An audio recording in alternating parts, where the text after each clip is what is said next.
생각을 보시는 하나님, 생각을 보시는 하나님이라는 제목으로 하나님 말씀 증거하도록 하겠습니다. 17장 22절을 보면은 하나님이 올라가셨다 이런 장면이 나옵니다.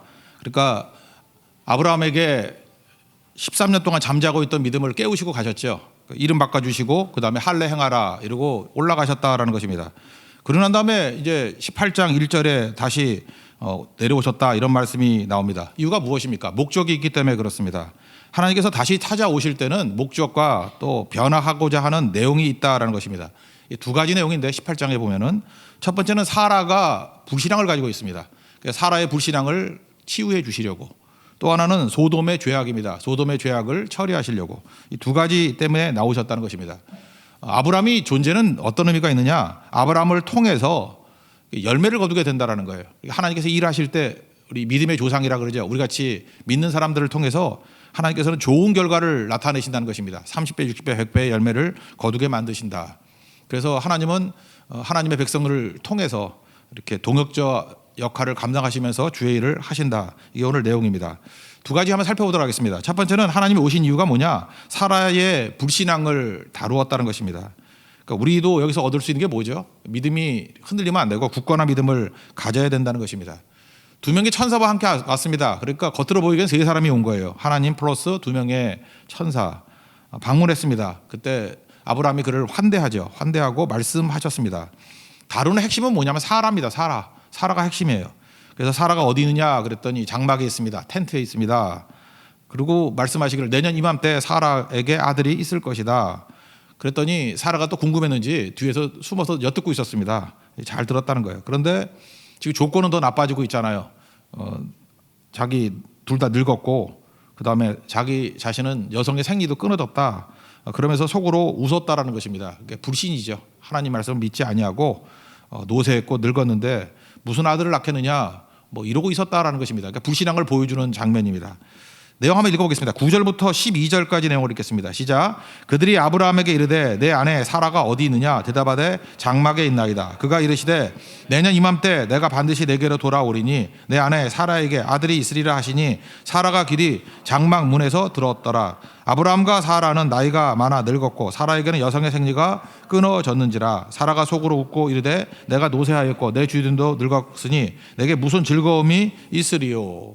이제 하나님께서 이런 사라에 대해서 문제 제기를 하시는 겁니다. 왜 웃냐 이런 거죠. 왜 웃냐? 그리고 늙어서 어떻게 아들을 낳아? 이런 불신앙을 왜 가지고 있느냐? 너 생각이 문제야라고 지금 접근하고 있다라는 것입니다. 그러니까 무슨 얘기예요? 하나님은 생각을 시비 건다는 거예요. 또 하나는 뭐예요? 하나님은 생각도 보시는 분이라는 거예요. 생각도 들으시는 분이라는 것입니다. 13절 읽겠습니다. 시작. 여호와께서 아브라함에게 이르시되 사라가 왜 웃으며 이르기를 내가 늙었거늘 어떻게 아들을 낳으리요. 우리 인생들 살다 보면 우리 보통 사람들 이렇죠. 이게 하나님이 아니니까 생각에 대해서는 생각이 죄라는 생각을 안 해요. 생각이 잘못된 거를 뭐 크게 문제시하지 않습니다. 그러면서 우리 문제시하는 게 뭐예요? 그 생각이 입으로 나왔을 때가 문제죠. 우리 들으니까. 그래서 말 조심해야 된다. 또 행동으로 나왔을 때 문제가 되죠. 행동 조심해야 된다.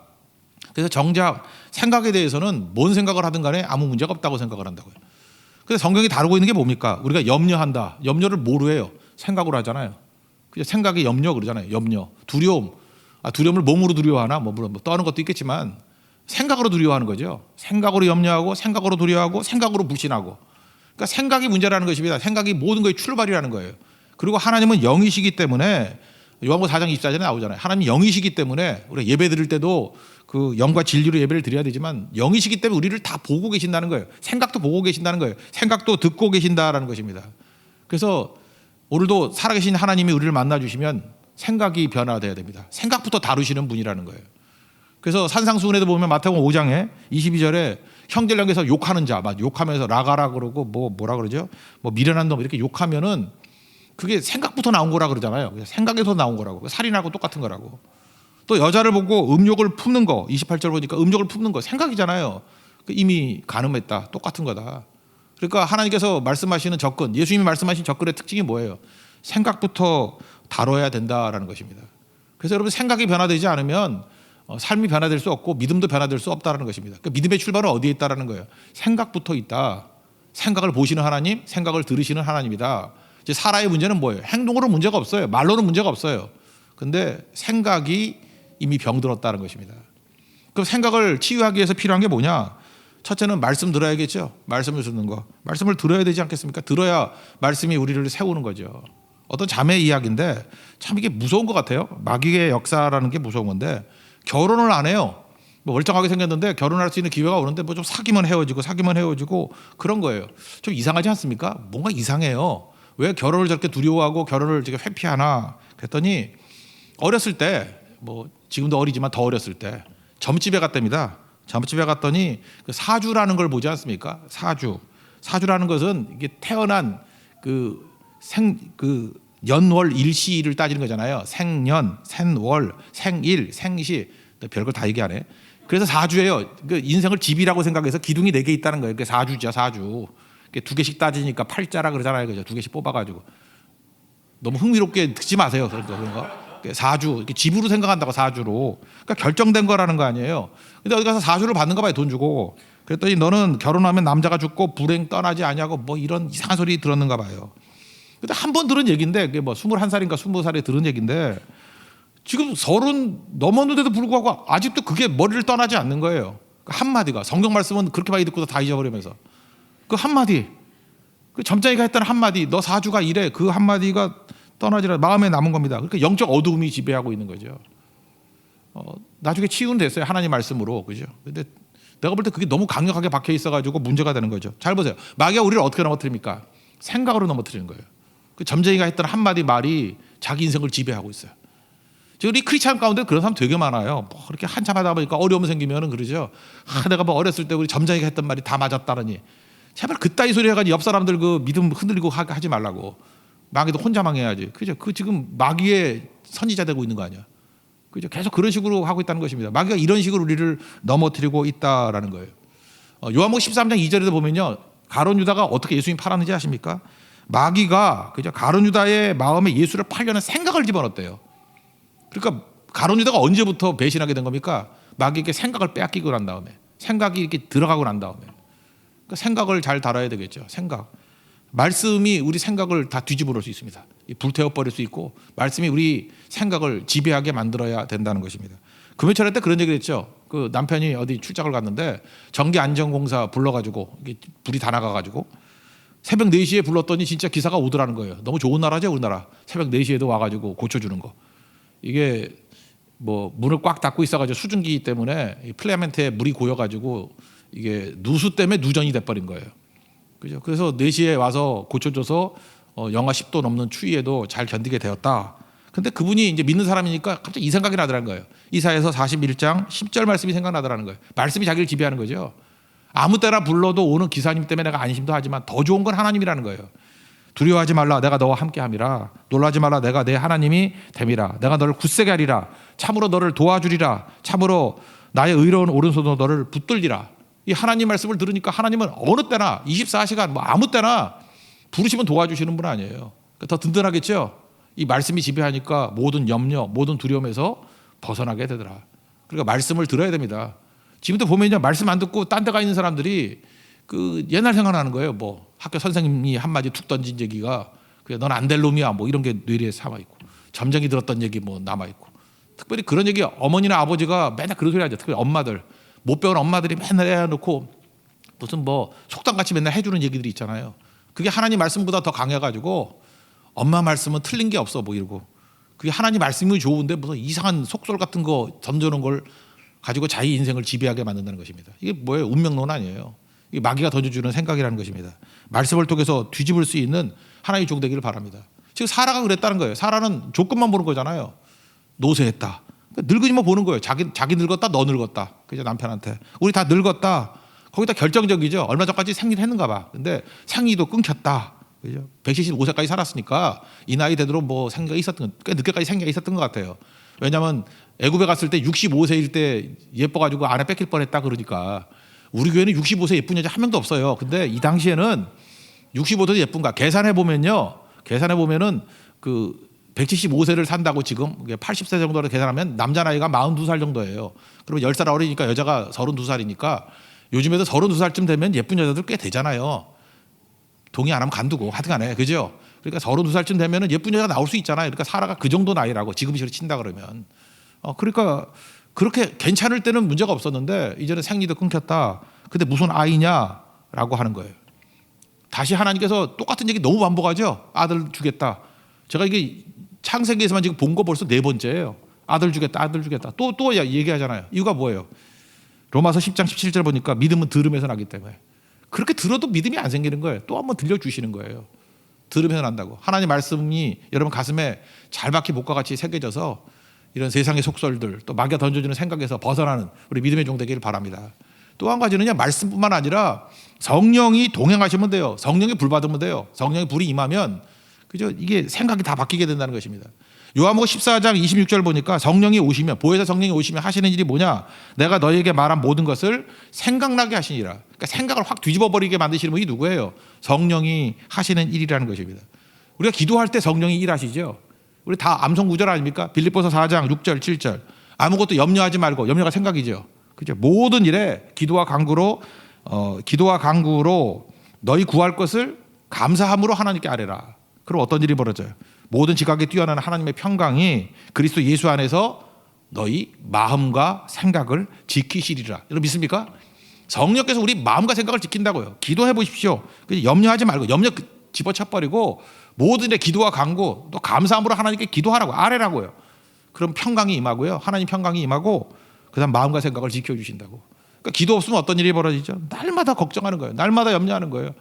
날마다 불신 가운데 놓여가지고 잠도 못 이루고 맨날 약 먹고 사는 인생 될 수밖에 없다라는 것입니다. 그러니까 생각을 바꿔야 돼요. 생각을. 성령 충만한 생각을 가져야 된다는 것입니다. 기도할 때 이런 일이 벌어지게 된다라는 거예요. 근데 막상 기도가 힘들죠. 깨어서 기도하기가 좀 힘듭니다. 우리 교회 어떤 성도님 얘기인데 이런 거예요. 지금 어렵답니다. 사업이 어렵고 또 하나 설상가상으로 세무 관련의 어려움이 생겼대요. 그 세무서에서 세무검사 그죠? 이런 게 나왔대요. 사찰이 나왔는지 이런 게 나왔답니다. 그러니까 얼마나 힘들어요. 세무조사까지 나오니 그러지 않아도 못 살겠는데. 그래서 꼭 기도해야 될 때인데 이분이 토요일 날 저한테 메시지를 보냈더라고요. 너무 지쳐서 차례도 못 갔다고. 기도해야 되는데 차례도 못 가고 지쳐서 잠들어 버렸다고. 저는 이게 이해가 돼요. 여러분 그러죠. 위기 순간에 기도 안 할 사람이 누가 있냐고. 근데 위기 순간이 오면요, 막상 기도가 안 나와요. 왜 안 나오냐면 너무 지쳐가지고, 그죠? 너무 지쳐서, 피곤해서, 자기 일이라서. 그래서 기도할 힘이 없는 거예요. 그래서 쉬지 말고 기도하라. 데살로니가전서에 나오잖아요, 5장에. 그죠? 쉬지 말고 기도하라. 항상 기뻐하라. 쉬지 말고 기도하라. 쉬지 말고 기도할 수 있는 방법이 뭐냐? 그게 중보기도예요. 중보기도. 이 뒤에 보면 이제 아브라함이 중보기도하는 얘기가 나오잖아요. 중보기도만큼 기도 훈련, 기도의 근육을 세울 수 있는 좋은 건 없다고요. 중보기도는 왜 기도를 계속할 수 있느냐? 남의 일이잖아요. 중보기도는. 안 그래요? 남의 일이기 때문에 중보기도 하는 사람은 여유가 좀 있어. 내 일 아니잖아요. 남의 일로 기도할 때 저도 그래요. 제 일로 기도할 때 기도가 잘 안 나오는데 목사로서 성도를 위해서 중보기도할 때 기도가 너무 잘 나와. 죄송한 얘기지만 남의 일이잖아. 당장 내 일은 아니잖아요. 그죠? 그래서 침착하게 기도할 수 있어요. 침착하게 기도할 수 있고. 또 하나 내가 힘이 남아있죠. 내 일이라 그러면 이미 내가 지쳐 있잖아요. 남의 일이잖아요. 그러니까 아직도 내가 기도할 힘이 남아있죠. 그죠? 그리고 덜 급하잖아요. 그래서 중보기도로 무장되어 있는 사람은요, 기도에 근육이 생기는 거예요. 중보기도 할 수 있으면은 기도하는 사람으로 변화가 되는 거예요. 쉬지 않고 기도할 수 있어요. 근데 평생 중보기도는 한 번도 해보지 못한 사람이 있죠. 약간 힘들면 와가지고 기도하는 거라고. 진짜 힘들면 기도 못해요. 그러니까 맨날 악순환이 돼버리는 거죠. 그래서 중보기도 이게 너무너무 중요하다는 것입니다. 그러니까 쉬지 말고 기도하자. 어떻게 하면 돼요? 중보기도로 시작하는 거예요. 혹시 기도 오래 하고 싶습니까? 그러면 중보기도로부터 시작하십시오. 남을 위해서 한 2시간 기도해 보세요. 그러면 억울해서 집에 못 가요. 내 기도 좀 더 하고 가지. 그죠? 근데 처음부터 기도를 자기만 위해서 기도하죠. 날 위해서 기도하고 우리 가정 위해서 기도하고 15분 지나면 할 게 없어요. 그래서 철학기도 때 중간에 도망치는 사람들 보면 다 자기 위해서 기도하다가 가는 인생들. 그러니까 막상 어려우면은 기도가 안 나온다니까. 힘이 없어가지고. 그러니까 중보기도의 능력이 너무너무 중요하다라는 것입니다. 그러니까 우리 마음을, 생각을 지배할 수 있는 게 뭐예요? 계속해서 우리가 다른 사람에 대해서도 좋은 생각을 갖고 환경에 대해서도 두려워하지 않고 불신이 안 생기고, 이거 어디서부터 시작해야 되겠어요? 중보기도로부터. 그러면 우리 마음과 생각을 지킬 수 있다라는 것입니다. 그러니까 아브라함의 강점, 모세의 강점이 뭐예요? 다 중보기도 하던 사람이었다라는 것입니다. 이렇게 사라가 막 흔들리고 있을 때 기도도 없고 염려, 조건만 보고 두려워하고 있잖아요. 그럴 때 14절 하나님이 하신 말씀입니다. 14절 읽겠습니다. 시작. 여호와께 능하지 못한 일이 있겠느냐? 기한이 이를 때 내가 내게로 돌아오리니 사라에게 아들이 있으리라. 그죠? 지금 뭐 얘기해요? 나 하나님이야. 얘기해. 나 하나님이야. 나 하나님인데 못할 게 뭐 있니? 똑같은 얘기가 마리아에게도 그랬죠. 마리아에게도 뭐 나 처녀인데 어떻게 남자를 알지 못하는데 무슨 애를 낳습니까? 그랬더니 똑같은 말씀이에요. 누가복음 1장 37절에 하나님의 모든 말씀은 능하지 못하심이 없는지라. 똑같잖아요. 나 하나님이야. 말씀의 하나님이야. 능하지 못할 게 없어. 마리아는 참 믿음이 좋죠. 말씀대로 내게 이루어지이다. 그거죠. 아멘 했죠. 생각을 바꿔버렸잖아요. 그러니까 말씀 듣고 생각을 바꿔버려야 된다는 것입니다. 변화산 얘기도 똑같죠. 변화산에 예수님께서 3명의 제자만 데리고 올라가셨어요. 올라가셨는데 밑에 9명의 제자가 있었습니다. 마가복음 9장 이야기예요. 귀신 들린 아이를 데리고 왔는데 못 고칩니다. 그래서 뭐 죽을 고생했죠. 근데 예수님 내려왔어요. 믿음이 없는 세대요. 내가 언제까지 너희와 함께 있겠느냐. 이제 예수님이 이제 예루살렘 가셔서 십자가 지셔야 되는데. 그러고 난 다음에 그 아버지 만났습니다. 그때 아버지가 뭐라고 얘기하느냐면 마가복음 9장 22절에 귀신이 불과 물에 우리 아들 자꾸만 집어넣습니다. 귀신이 들려도 이렇게 하면 참 힘들겠죠. 맨날 불 속에 뛰어들고 물 속에 들니 아버지가 얼마나 마음이 아프겠어요. 얘 귀신 들린 거 정도로 끝나는 게 죽을 수 있어요. 그러면서 예수님께 이렇게 얘기해요. 무엇을 하실 수 있거든 불쌍히 여겨달라고. 무엇을 하실 수 있거든. 이거 뭐예요? 가능성 아니에요. 할 수 있으면 해달라고. 아니면 말고. 제자들 때문에 이런 일이 벌어지죠. 예수님이 뭐라 그래요? 할 수 있거든이 무슨 말이냐? 믿는 자에게는 능하지 못한 일이 없느니라. 여러분 믿습니까? 나 하나님이야. 이거 이제 하나님이에요. 날 믿는 자에게 능하지 못할 일이 뭐가 있겠느냐? 그때 이 아버지 생각해 봤겠죠. 막 소리를 지르면서 믿나이다. 그죠? 나의 믿음 없는 것을 불쌍히 여겨달라고. 생각해 봤겠죠. 예수님이 아버지 생각을 바꿔놨어요. 실제로 아들 고침 받잖아요. 오늘 다 우리 얘기입니다. 우리 얘기. 우리는요 뭐 다 선량한 줄 알아요. 뭐 제대로 사는 줄 알아요. 믿음도 진짜 그지같이 없으면서 생각이 불시제. 생각이 다만 말만 뭐 은혜지요 뭐 감사지요 뭐 하나님이 도와주실 거지요. 입만 나불거린다고 믿음 있는 게 아니에요. 내가 행동으로 뭔 죄를 졌나 뭐 이런 거 이거 행동만 제대로 했다고 되는 게 아니에요. 내가 뭐 예배도 잘 나오고 뭐 성화대도 열심히 하고 뭐 이런 게 아니라고요. 믿음의 영역의 출발은 어디냐면 생각이에요. 생각. 사라의 이 생각의 불신한 걸 고치기 위해서 하나님께서 오신 거예요. 능치 못할 게 없다고 믿으라고 그 생각을 뒤집어 놓은 거죠. 아브라함이 환영하는 마음이 있었기 때문에 남편 잘 뒀어요. 그래서 이게 빨리 치유된 거죠. 아브라함 역할이 뭐예요? 그 하나님이 오셨을 때 환대하는 거 아니에요. 환대. 우리 성령 오실 때도 성령을 환영하는 사람 있죠. 성령이 오시옵소서 환영하고 그런 사람 옆에 있으면은 치유받기가 쉽다라는 것입니다. 홀로 믿지 마십시오. 내 옆에 있는 아브라함 때문에 내 믿음이 치유되기가 쉬워져요. 그래서 우리 같이 모여서 기도하고 같이 예배드리고 할 때 성령 충만해질 수 있다라는 것입니다. 오늘 하나님께서 오신 이유가 뭐예요? 사라의 불신앙에 생각의 불신앙을 고치시기 위해서. 오늘도 사라같이 우리도 생각으로 범죄하고 생각으로 불신에 놓인 사람 많이 있습니다. 생각이 치유받는 하나님의 거룩한 종 되기를 축원합니다. 또 한 가지는 이제 하나님께서 오신 이유 중에 이제 근본적인 이유, 두 번째 이유인데 소돔 때문에 온 거예요. 소돔의 죄 때문에. 두 번째 내용은 뭐냐면 죄는 부르짖는다는 것입니다. 죄는 조용하지 않아요. 소리 지르게 된다는 거예요. 죄가 소리 지를 때 아브라함이 했던 일이 뭐예요? 중보기도자가 됐죠. 우리도 죄가 소리 지를 때 혀를 차면서 저 꼴이 뭐야, 저 망할 놈들 그러지 말고 할 일이 뭐예요? 중보기도 해야 된다라는 것입니다. 내용은 이래요. 16절 이하인데 아브라함이 하나님과 그 두 명의 천사를 전송합니다. 전송하는데 두 명의 천사는 가고 하나님만 남았어요. 여호와 하나님만 남아가지고 이제 말씀하시는 겁니다. 내가 아브라함에게 뭘 숨기겠느냐? 원래 친하면 이렇게 다 얘기해 주죠. 하나님께서 친구같이 여기셨다. 왜? 뭐 자기 속에 있는 얘기까지 다 하시잖아요. 이런 관계까지 되면 너무너무 좋겠죠. 그래서 앞부분에 또 했던 소리 또 합니다. 뭐 너를 강대한 나라를 만들고 복을 주리라. 이건 뭐 맨날 반복하는 거니까 넘어갑시다. 믿음의 확신을 준 거예요. 그리고 소돔과 고모라에 관한 말씀을 하십니다. 심판한다는 거죠. 왜 그래요? 그들의 죄가 소리 지르고 있다는 거예요. 여러분 죄는 조용하지 않습니다. 어디에 죄가 있으면요 시끄러워져요. 막 소리를 지른다고 부르짖게 된다는 것입니다. 20절과 21절 읽겠습니다. 시작. 여호와께서 또 이르시되 소돔과 고모라에 대한 부르짖음이 크고 그 죄악이 심히 무거우니 내가 이제 내려가서 그 모든 행한 것이 과연 내게 들린 부르짖음과 같은지 그렇지 않은지 내가 보고 알려 하노라. 죄에 대한 부르짖음이 커서 하나님이 지금 확인하러 가신다 그런 얘기죠. 죄는 시끄럽습니다. 죄는 소리 지른다는 거예요. 여러분 그래요. 우리 공동체 안에서도 마찬가지예요. 여기서 죄가 나오고 불공정이 나오고 막 이러죠. 그러면 시끄러워져요. 막 시끄러워져서 이 소리 저 소리가 막 나온다고. 그래서 교회는요, 용각산 교회가 돼야 된다니까요. 기도하고 정결한 교회가 되면 소리가 안 나요. 이 소리도 아닙니다. 저 소리도 아닙니다. 용각산은 소리가 나지 않습니다. 조용해진다는 거예요. 그게 바로 뭐예요? 그게 평강이에요. 평강. 근데 죄를 범하게 되고 욕심이 나오게 되고 자기 자신을 드러내는 것이 나오면은 시끄러워진다는 거예요. 특별히 죄가 소리친다는 거예요. 성경에 이런 게 얼마나 많이 나오는지 아십니까? 억울함이 소리친다. 율법 정신이 뭐예요? 가난한 자가 얻게 하라. 또 하나가 뭐예요? 억울한 자가 얻게 하라. 이게 정의잖아요. 공의, 불공정. 억울하면 안 돼요. 억울하면 반드시 소리치게 돼 있다는 것입니다. 신명기 24장 보면 17절에 너희 객이나 고아의 송사를 억울하게 하지 말라. 이 객이나 고아, 힘이 없는 사람들이에요. 힘이 없다고 억울하게 만들면 소리친다는 거예요. 그죠? 쥐도 뭐 죽을 때 찍소리 하고 죽는다면서 소리 그 하나님이 그 소리를 듣는다는 거예요. 또 신명기 24장 15절 보니까 품삯을 당일에 주고 해질 때까지 미루지 말라고. 왜? 품삯같이 못한 사람들이 호소하는 소리, 부르짖는 소리가 내게 들린다고. 그러니까 뭐예요? 불의 행하지 말라는 거죠. 이 죄 지으면요 막 소리치게 된다는 거예요. 소리 지른다. 출애굽기도 보십시오. 하나님께서 모세를 보내서 이스라엘 백성들을 구원했던 이유가 뭐예요? 출애굽기 3장 9절 보니까 이스라엘 자손의 부르짖음이 내게 달하고, 그죠? 부르짖는 소리가 들렸다라는 거예요.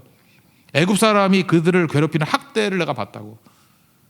그 여러분 잊지 마십시오. 여러분이 대충 사는 게 아니라 이렇게 죄를 범하거나 또 여러분이 억울한 일을 만들거나 이러면은 소리 지른다고 사람들이. 그럼 하나님이 그거를 들으신다는 거예요. 가만 안 둔다는 거예요. 그래서 교회나 성도는요 소리에 민감해야 됩니다. 누가 이렇게 억울하다, 문제가 있다, 잠깐 눈물 짓게 피눈물 짓게 만들고 이런 거 하면 안 돼요.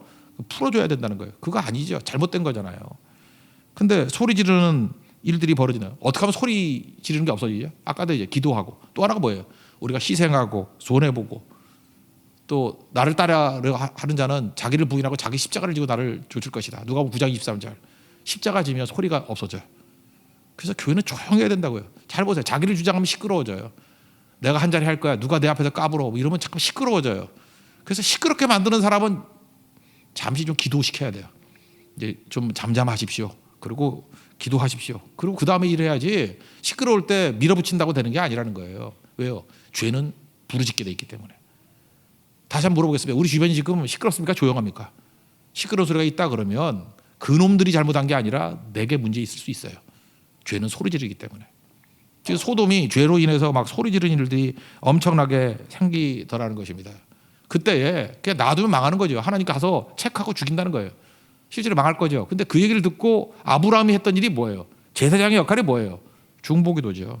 중보기도. 아까도 얘기했잖아요. 중보기도는 덜 부담스럽다니까요. 덜 힘들다. 남의 일이니까.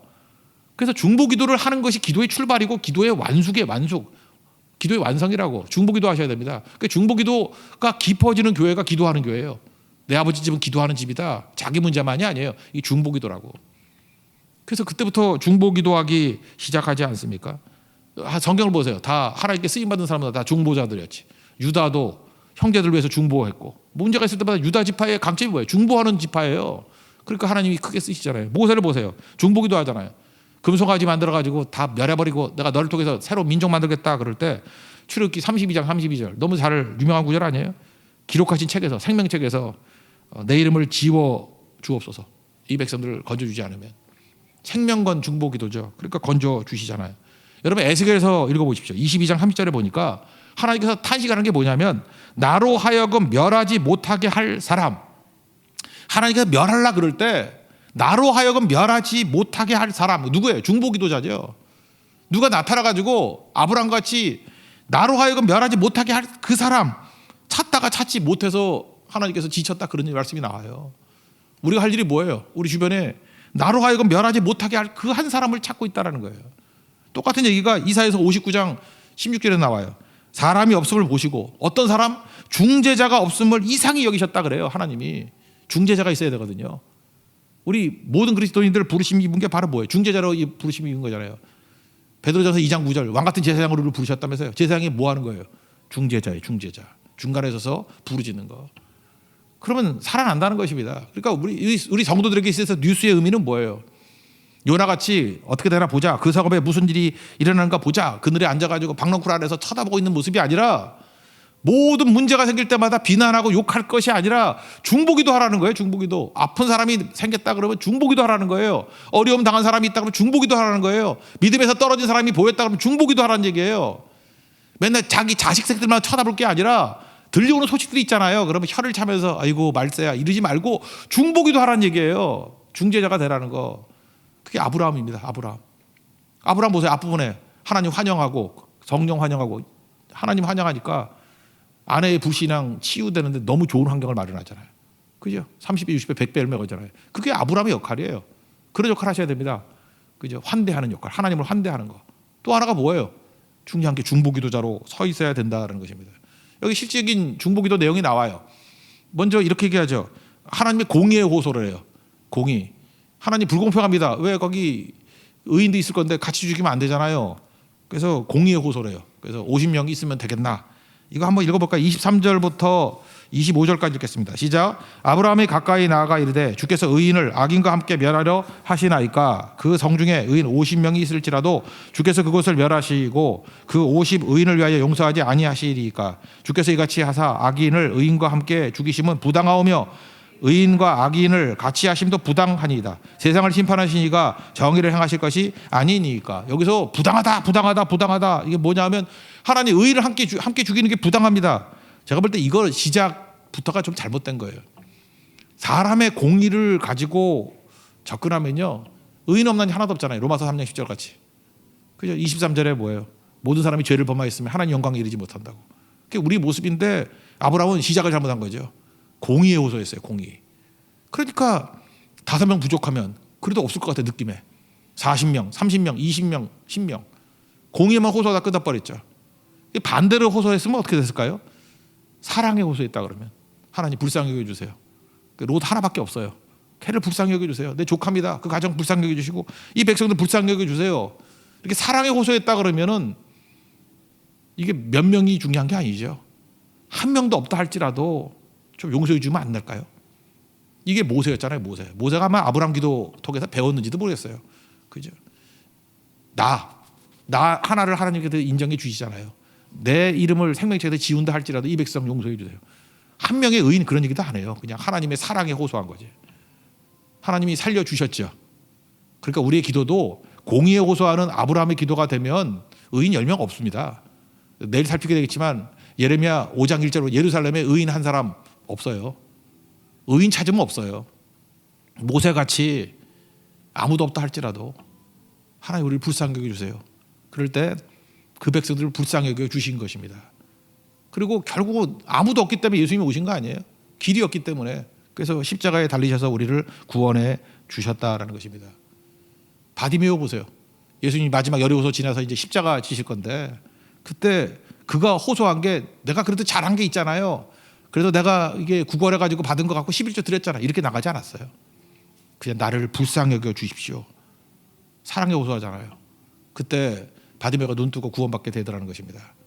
초대교회 아마 지도자였던 것 같아요. 그죠? 그래서 디모데의 아들 바디메오 이렇게 나오죠. 이름까지 나오잖아요. 초대교회 성도들이 알고 있었다는 얘기죠. 그런 사람이 되더라는 거예요. 그래도 중보기도를 통해서 영혼들을 살릴 수 있는 하나님의 종 되기를 바랍니다. 오늘 말씀 핵심이 이겁니다. 우리는 생각은 죄라고 생각하지 않아요. 근데 하나님은 영이시기 때문에 생각을 보십니다. 그죠? 말씀으로 내 생각을 다 뒤집어 버리고 점쟁이가 했던 말 이거 다 버리십시오. 어머니가 했던 얘기 다 버리십시오. 뭐 어디서 주워 들은 소리들 다 버리십시오. 마귀가 여러분 머릿속에 심어놓은 생각들을 다 버리십시오. 말씀으로 대체해야 됩니다. 말씀이 중심이 되어야 된다는 거예요. 그리고 성령과 동행하시면 성령께서 생각나게 만드시고 성령께서 우리 생각에 불을 붙여 주십니다. 그러면 염려, 두려움 다 이기고 믿음으로 든든하게 서 있는 하나님의 종이 될 것입니다. 그리고 또 한 가지 하나님 오신 이유는 죄의 부르짖음을 들으신다는 거예요. 그래서 멸하게 만드실 때 우리가 할 일이 무엇입니까? 중보기도예요.